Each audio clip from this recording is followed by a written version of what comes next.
Hey Mama, welcome to the Mrs. Mummy PhD podcast. I am your host, Dr. Michelle Gibbs, wife, mama of 3, and doctor of the PhD kind. On this podcast, we talk honestly about high achievement, burnout, and what it looks like to lead well across home, work, and self.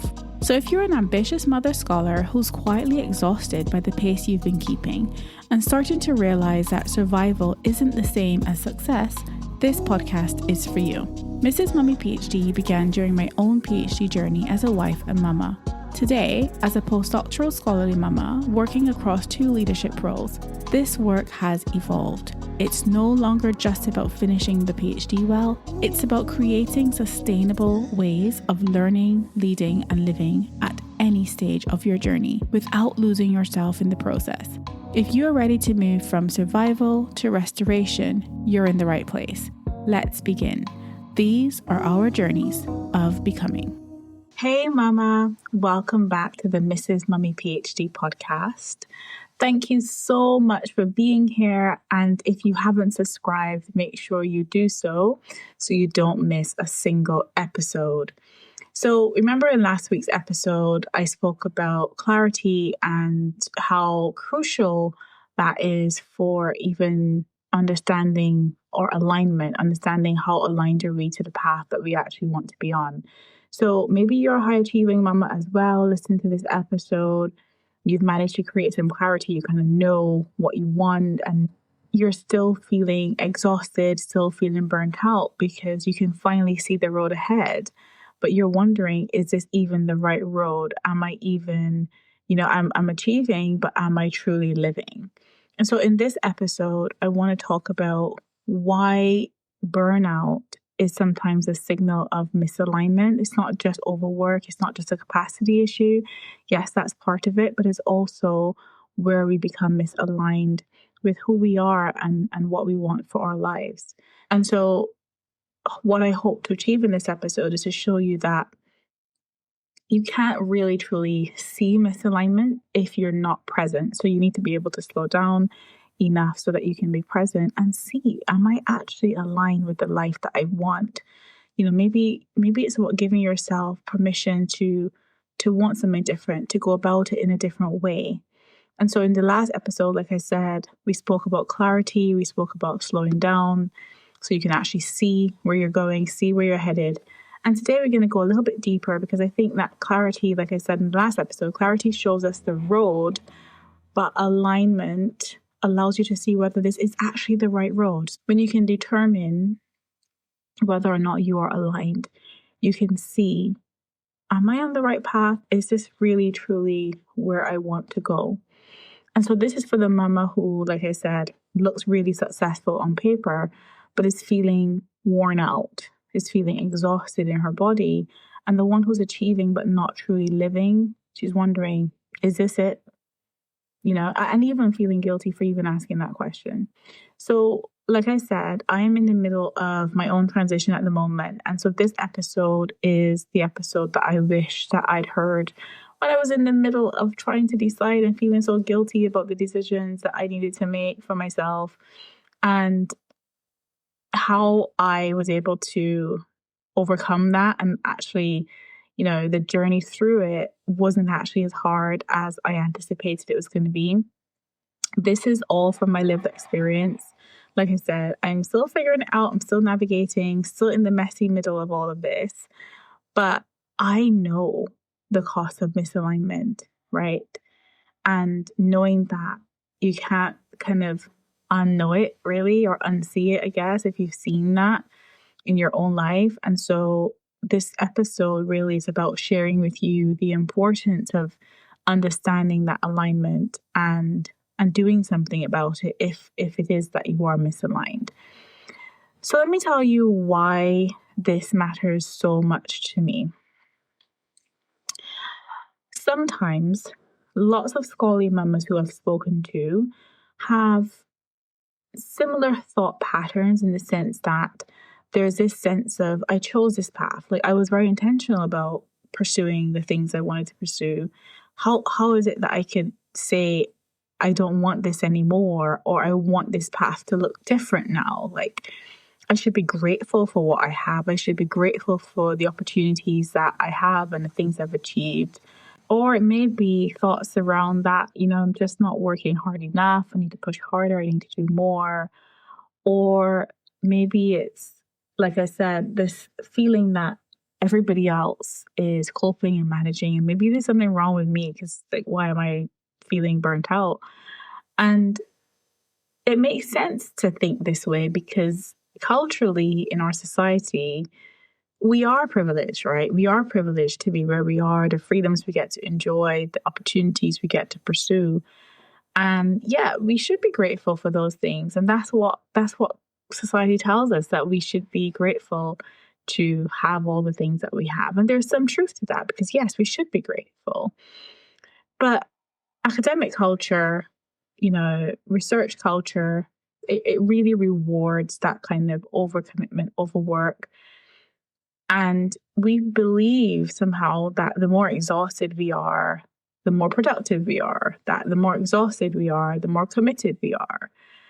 And motherhood is not very different from that. So motherhood is telling us that we should always be available, that we should always be accommodating, that we should always be going the extra mile. And the result is that we're grateful, yes, and we should be. But where there's misalignment, we don't see it because we're too busy being grateful. I remember I was having a conversation with a really, really good friend of mine. And those conversations where you don't forget something that has been spoken. She said to me, Michelle, it's great to be grateful, but sometimes we have to stop being grateful and actually take action. And I think that was one of the things that in the moment it was really hard to hear, but it was so true because sometimes being grateful keeps us stuck in situations that are not ideal for us, that are not healthy for us, that are misaligned for us. And it's only by acknowledging the gratitude and putting it to one side. Yes, I'm grateful for this, but it doesn't mean that I have to continue to burn myself out because of it. Or yes, I am grateful for that opportunity, but it doesn't mean that I've got to sacrifice myself in order to pursue it. And so I think the unique paradox of being a scholarly mama is that sometimes you can have both of these things. They can coexist. You can be grateful and misaligned. And as scholarly mamas, we are trained to look at evidence and to use that to build an argument, to build a case, to convince others or to even convince ourselves that this is the right path or there is a right or wrong path. But sometimes I think misalignment shows up as intuition. It shows up as a feeling. It shows up as a kind of inner knowing that something's off, but we dismiss it because we think that's not evidence. That's just me being emotional or me being tired or me being not good enough. But I think as moms, we know how to read signals when there isn't yet data, when there isn't yet evidence. I remember recently our son, he went to a school sleepover and he had a wonderful time. He said he had so much fun. I saw the photos and he was having a grand time and doing all these amazing activities. But when I picked him up, even though he was saying the words, Mom, I had a really good time, it was really fun, I just knew that he was really, really tired. He was exhausted from that. And I just knew that something was off. And it reminds me of times where our children, you kind of, they haven't yet got a temperature or a fever, but you know that something's brewing, something's coming. So before they even get those kind of measurable, objective indicators that something's off or something's brewing, we know that something is brewing. We know that something's off. We know something's coming. So with my son, when he came back from his school trip, he had a wonderful time, but he was so exhausted from all of it. He just needed his bed. He needed to have a nice warm shower. He needed his dinner and he needed his bed. And the next day, He was able to tell me all about the activities with a lot more vigor and enthusiasm than he had the night before, obviously, when he'd come back from the trip. And it just reiterated the fact that I knew that something was off. I knew that he needed a break. I knew that he'd reached a limit of energy and he needed rest. And he needed to kind of recover from all of those activities before he can show up as his usual bubbly self and tell us all about it. And so again, like I said, we can sense those little shifts in energy, little shifts in mood, little shifts in presence in our kids as a mom. But yet with our own lives, we wait for this undeniable burnout that, stops us in our tracks before trusting what we felt all along. And you would have heard, I'd shared on my Instagram stories last week, a quote from Michelle Obama. She was on the late night show and she was talking about the fact that as women, we know something to be true. We know things to be true, but we don't give ourselves permission to even believe that. We literally wait for a lifetime of achievement, of success, of, before we can actually say, yeah, I know something. Yeah, I can trust myself. And so building that self-trust is really hard because we're waiting for the hard evidence. We're waiting for the data, but actually we're ignoring the inner knowing that we have as moms every day in our everyday life with our children. And somehow when it applies to us, we deny it. We say, actually, we're just tired or we're exhausted or we should be doing more. We're not enough. We should work harder. We should push more.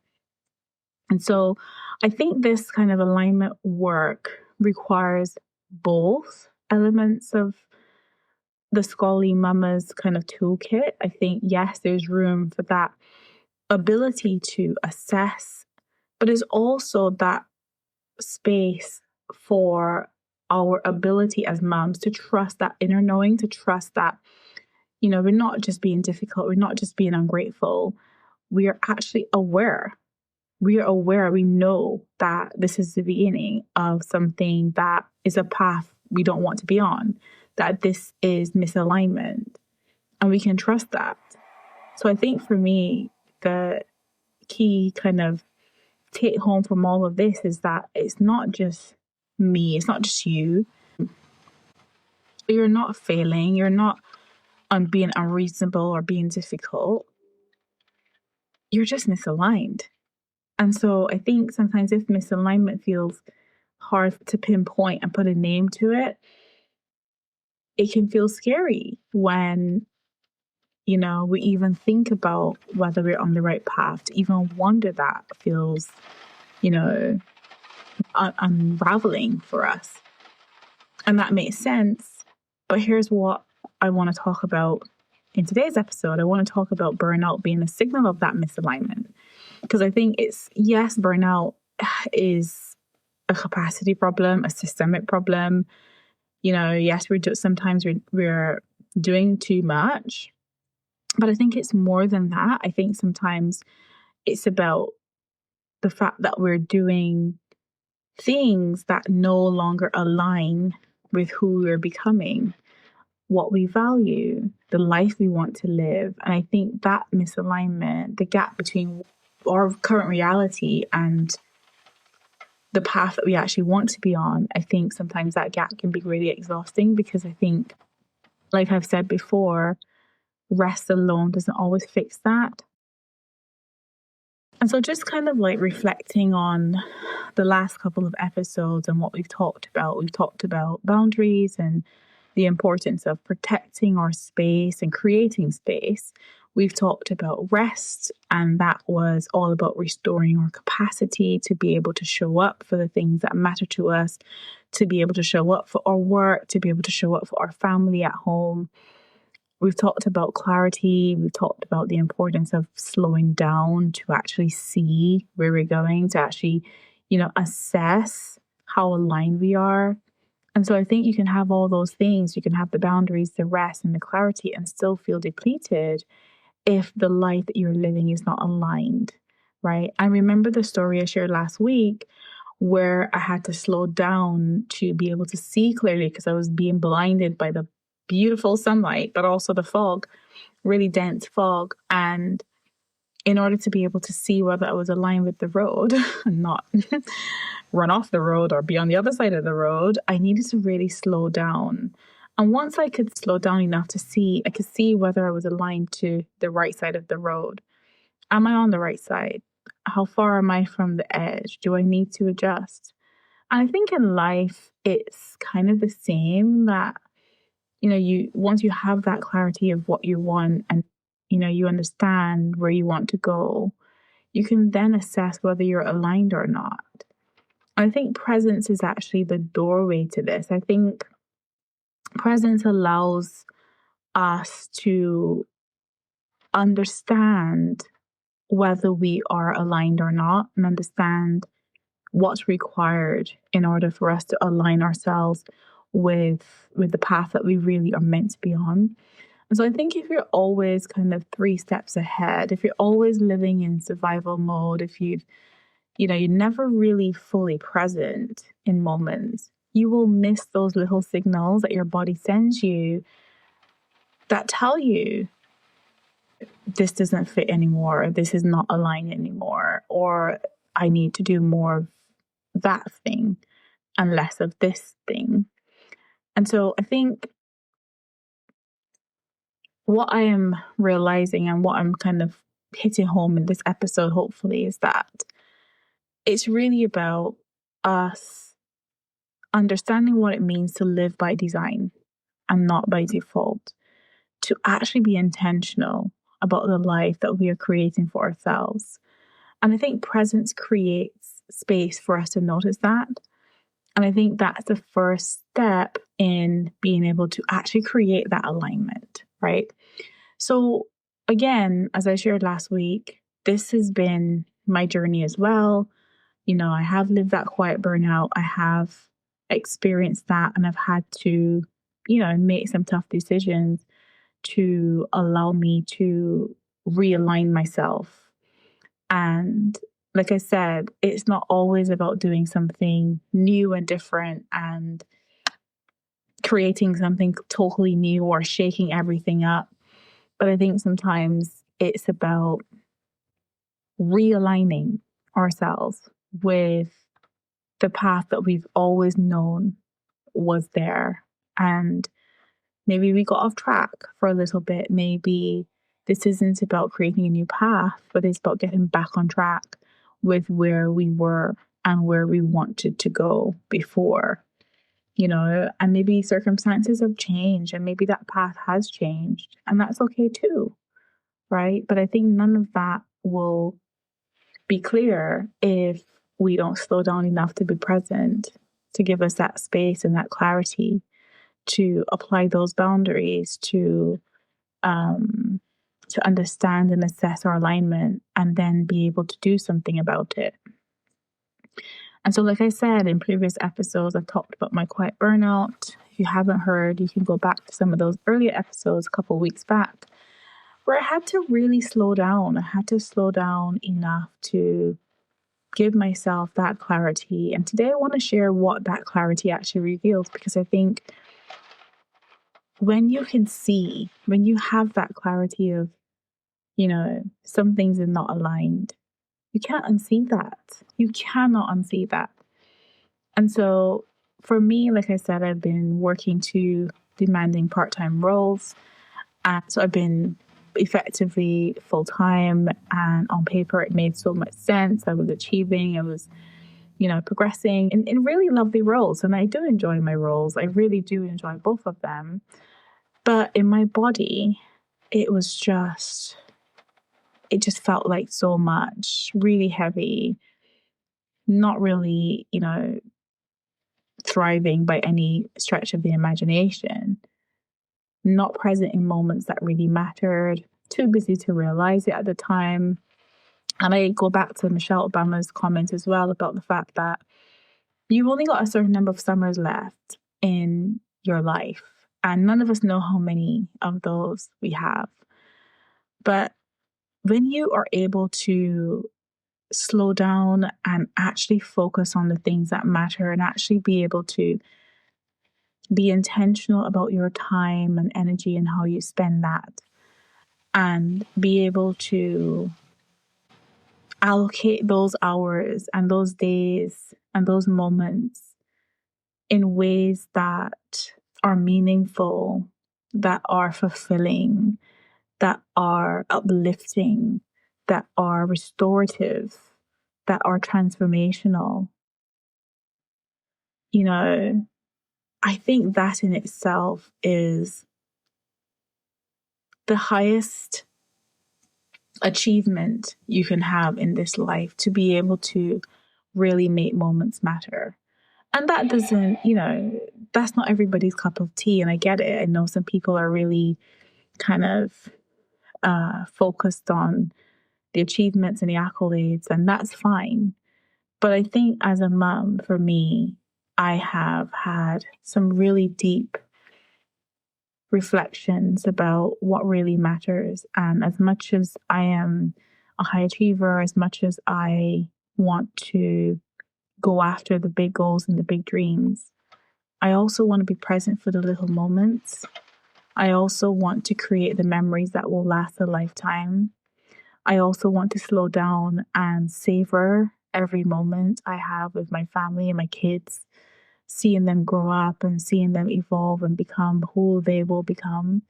And so for me, I don't want to be so busy in the achieving that I miss out on the meaning, I miss out on the living, I miss out on the purpose.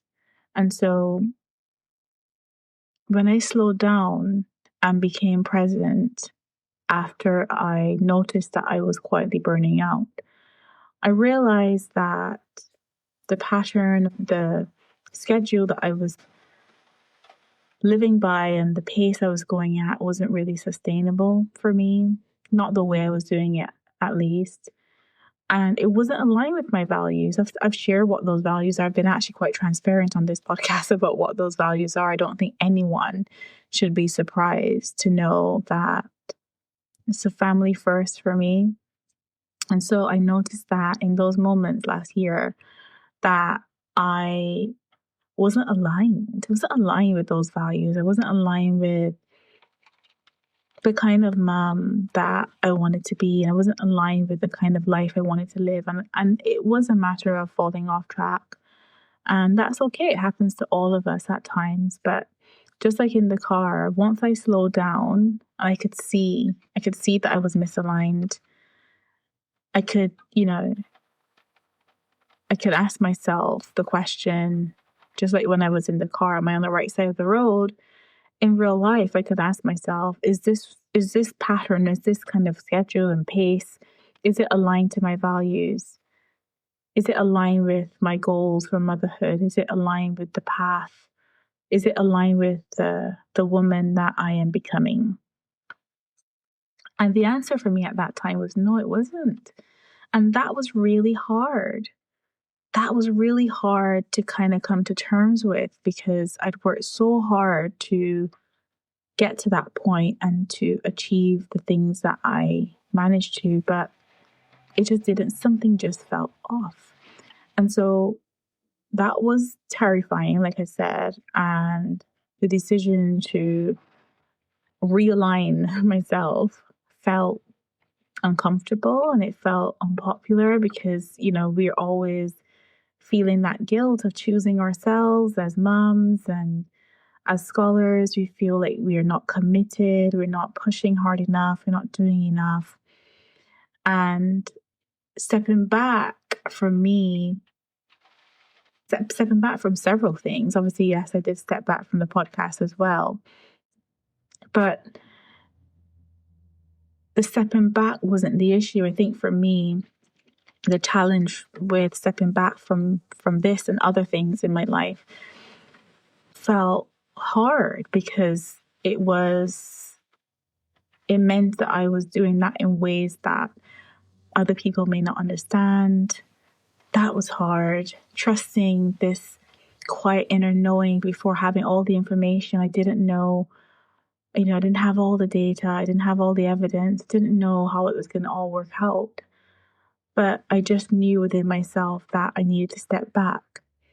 And I think the self-leadership decision that I had to make in that moment to make space, it felt really hard in the moment, but reflecting on it now feels so empowering and so transformational and so right that I cannot even put that into words.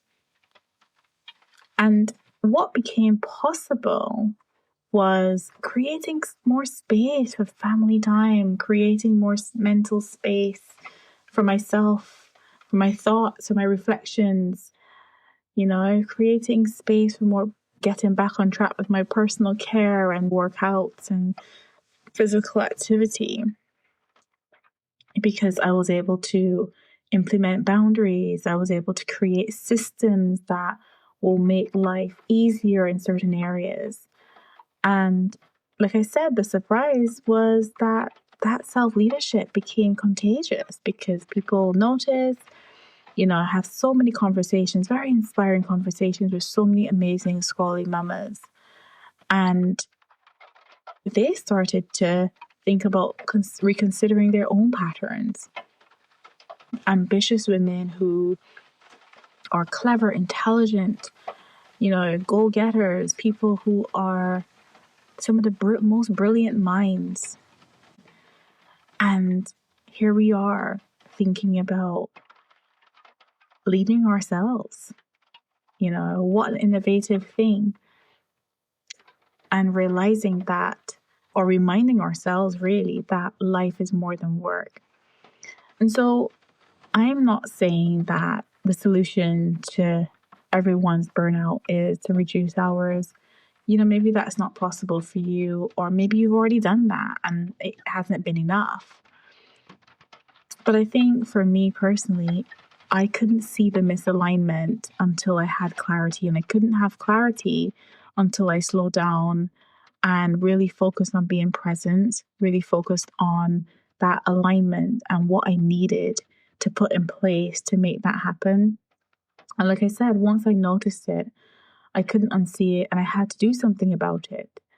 And so what I want for you is not that you go off and make any rash decisions or outcomes or anything like that, but just creating a little space to notice, just giving yourself the permission to want something different, to redesign the way things are and to make life a little bit easier and a little bit less stressful. And really it comes down to having the courage to lead yourself towards alignment. And that's different for everyone. That is different for everyone.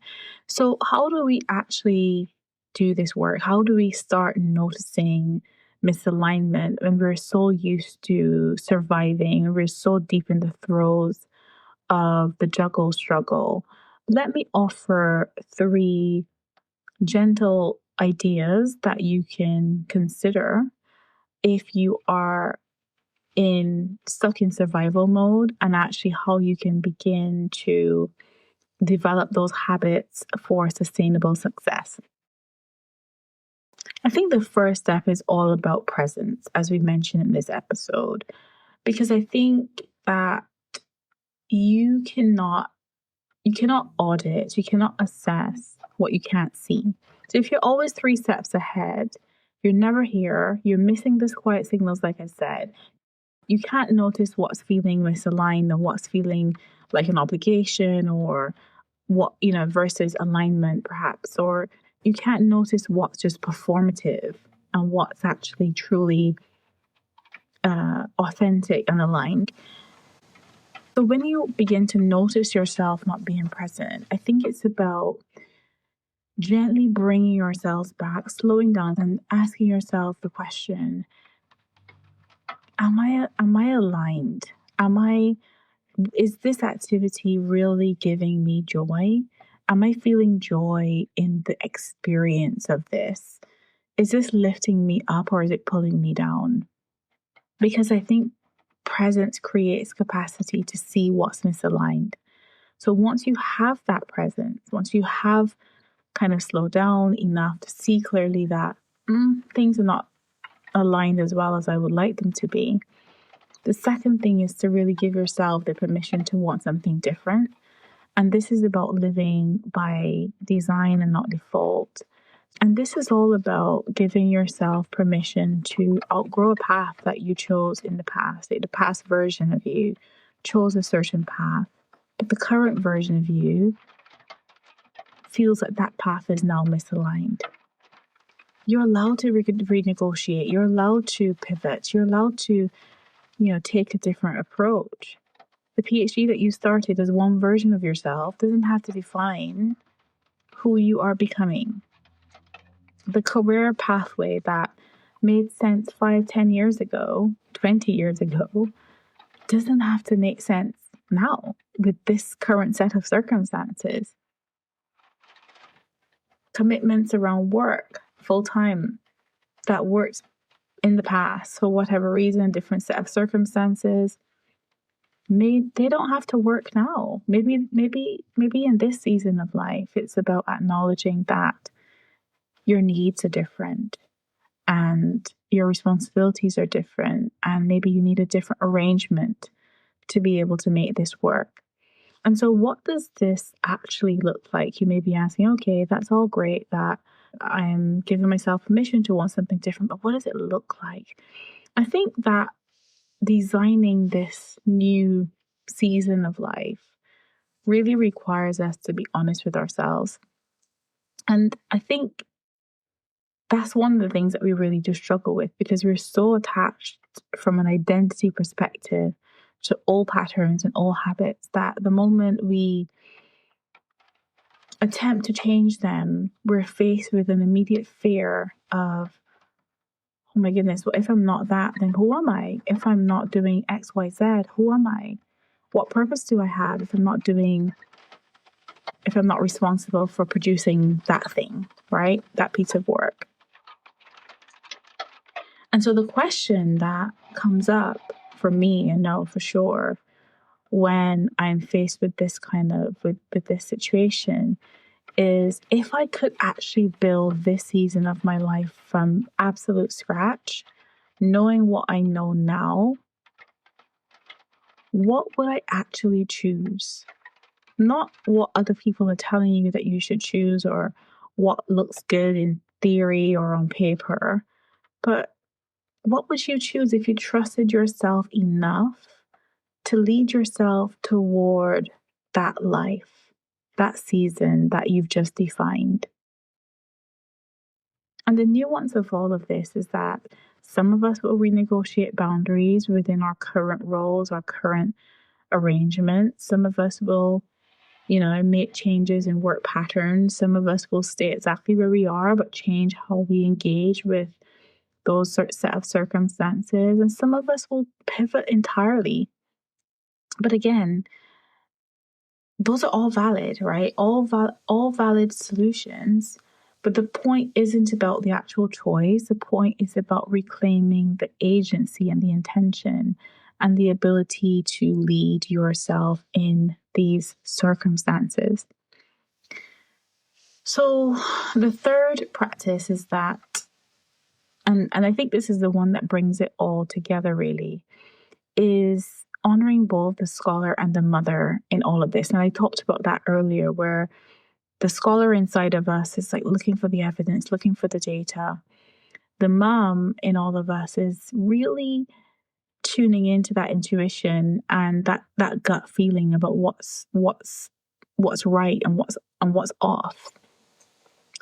And so by honoring both the scholar and the mama inside of us, for me, that means that we don't need the complete data set to start taking action or paying attention to what our needs are in this season. We don't need the big, grand 5-10-year plan. We don't need to, have it all figured out. What we need is to be able to honor both sides of ourselves. The scholar who wants to understand the data and the evidence, and the mother who knows, who has an inner knowing that something is just off and something's not right and needs to be changed. And so I think it's really about us being able to track and pay attention to that alignment or that misalignment. So just noticing and jotting down moments that feel aligned, that felt like they were giving energy, they were purposeful, they were just right for you. And then jotting down the moments that feel misaligned, that feel draining, that feel like obligations, that feel just off, right? And over a week or two of doing this, notice the patterns, notice those patterns, because those patterns will give you your data. Those patterns will give you the evidence that you need.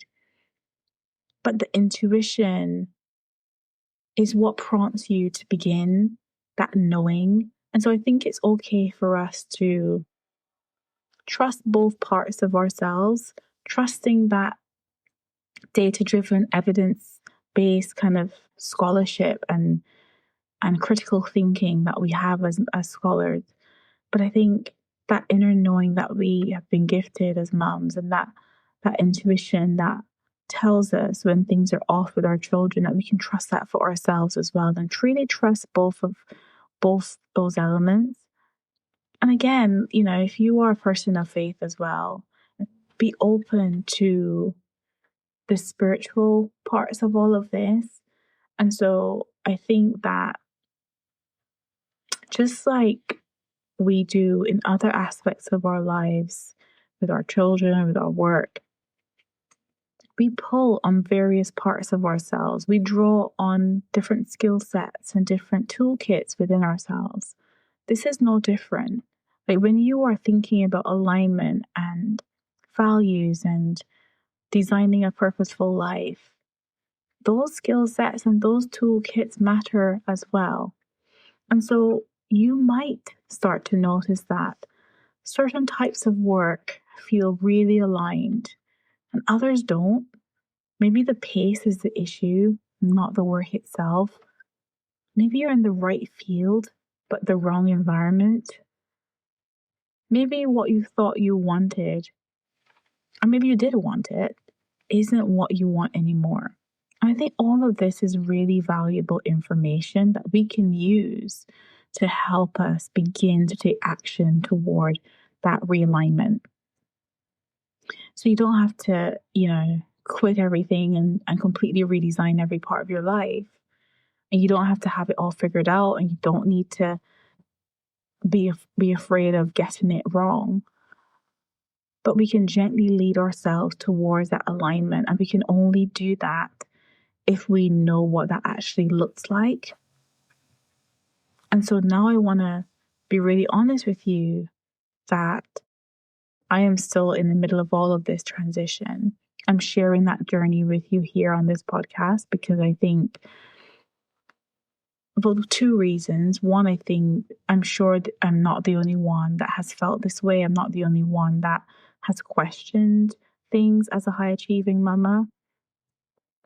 But also I think by sharing it, it just helps me to feel that there was a deeper purpose in that experience, that maybe, I've gone through my own experience so that I could help others who may be going through that as well. And like I said, I'm still learning what it takes to truly align myself. I'm still figuring out what self-leadership looks like for me. And I feel that I have learned so much about myself, and I'm hoping that as you go through your own journey, as you're navigating this as well, learning to lead yourself out of this quiet burnout, that you too can be an inspiration to someone else.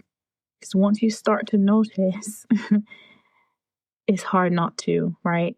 And that's both the gift and the challenge of this. So this is both the gift and the challenge of being a deep thinker, of being, a really introspective person. And so if you're waiting for clarity, I know some of you listening to this Maybe you want the full picture before you can act. Maybe you want to be 100% sure. You don't want to mess things up. And that makes sense because as scholars, we're trained to look at all of the possible evidence to help us defend the decision or to help us, be confident in a decision. But sometimes self-leadership doesn't always work that way. Sometimes you've had to trust your intuition before the data catches up. Sometimes the inner knowing comes first. Sometimes, just trusting ourselves, trusting our faith, trusting that we will land on our feet, trusting that clarity will come eventually. And like I said, this isn't about kind of, dismantling everything, because alignment doesn't mean quitting, doesn't mean a dramatic exit. But sometimes it's just about renegotiating those boundaries. It's just about shifting pace.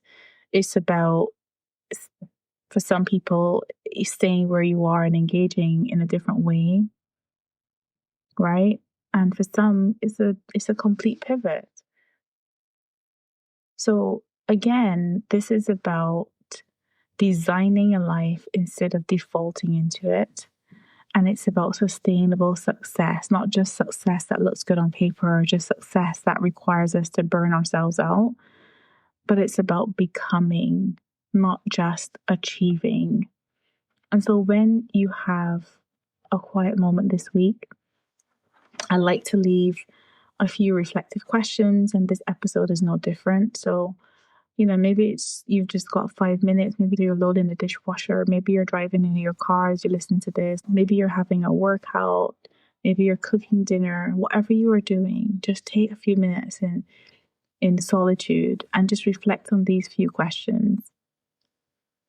Again, where in my life am I just performing? Where do things feel misaligned for me? What would alignment look like for me? And not in an ideal scenario, ideal world, but in this current situation I'm in right now, what does alignment look like? Give yourself permission to dream about what that might actually look like. What would that feel like to be aligned? If these questions are stirring something in you, if maybe you're starting to wonder whether there is room to make some changes, there is room to create a sustainable way forward, then I'm glad you tuned into this episode. I'm glad you're here. Sign up for our newsletter, Scholarly Mamas The Letter, which is a monthly newsletter where I share some deep reflections with some amazing scholarly mamas. I'd love for you to be a part of that. Come join us. And I'm going to be sharing some really interesting and exciting new things very soon. And I will share it in the newsletter. So make sure you sign up so you don't miss. It's going to be really, really exciting. But until next time, it was so lovely to tune in, to chat with you. And until next time, continue to lead yourself gently. And remember that you're not alone. And there's so many of us that have been where you are and have managed to redesign a life that feels just as good on the inside as it looks on the outside. So if that sounds like it's something that you'd be interested in, make sure you subscribe to the podcast so you don't miss an episode and sign up for the newsletter. Until next time, Mama, keep leading yourself well, and I'll see you in the next episode. Bye for now. Thank you so much for listening. If something in today's conversation resonated with you, I want you to know this. You don't need to have it all figured out before you take your next step. This work is all about learning to lead yourself first in ways that honor your capacity, your work, your home, and yourself without burning out in the process. If you'd like to continue the conversation beyond the podcast, you're warmly invited to join Scholarly Mamas The Letter, a quiet monthly newsletter for mother scholars who value purpose beyond titles, presence at home, and peace within. You can sign up at scholarlymamas.com. And if you're feeling stuck, stretched, or just not where you want to be, you can book a free 30-minute call to help you gain clarity and explore what support might look like in this season to get from where you are to where you want to be. You can also connect with me on social media at Mrs. Mummy PhD, where I share reflections on ambition, motherhood, sustainable self-leadership, all the things for high-achieving mamas like yourself. This, mama, is the quiet work of scholarly motherhood, and these are our journeys of becoming.